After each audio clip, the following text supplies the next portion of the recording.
Unang katanungan. Ay, nasikali. Samantha? Hindi ko lang mga tao dito. Samantha, huwag ka tumawa. Ano ang favorite mong pagkain? Sinigang. Sinigang. Kasi healthy yun. Ano ang healthy sa sinigang? Ano, gulay. Gulay, tapos Sabaw. sabaw. Ano ang favorite mong laro? Wala. Wala kang laro?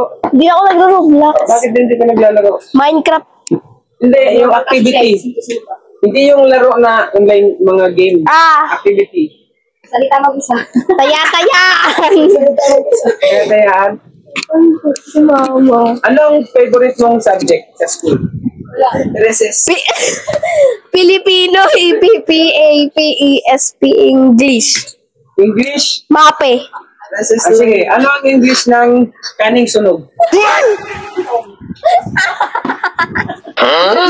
Hindi naman yung tinaturo sa amin eh.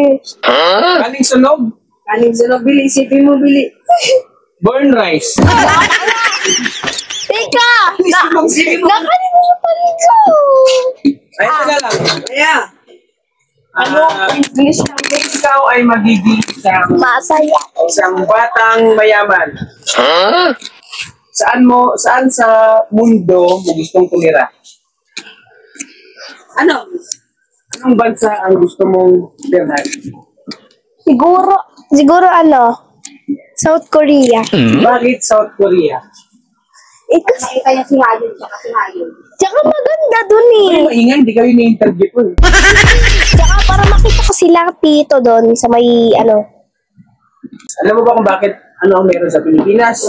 Lahat ng klima sa buong mundo ay nasa Pilipinas. Kung gusto mo ng mainit, punta ka sa Marikina. Gusto mo ng malamig, punta ka sa Baguio. Kung gusto mo naman ng mga katamtaman lang sa mga probinsya, okay lang lahat. Ang Philippines ang pinakamagandang klima sa buong mundo. But, kasi gusto ko ng snow. Gusto mo ng snow? Pumasok ka sa loob ng ref. Kaya lang, isang katanungan.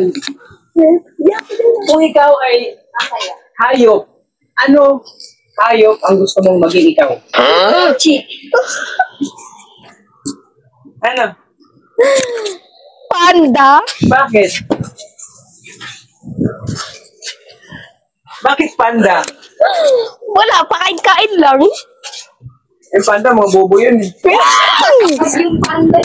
Kaya pala yun ang masama. Hindi, meron. Kasi masayahin at magalawgaw. Maganaw-gaw. Lagi sila kasi cute sila, pinagkakagulan sila ng tao. So pag naging panda ako, sikat na ako. Okay. Okay, palakpakan.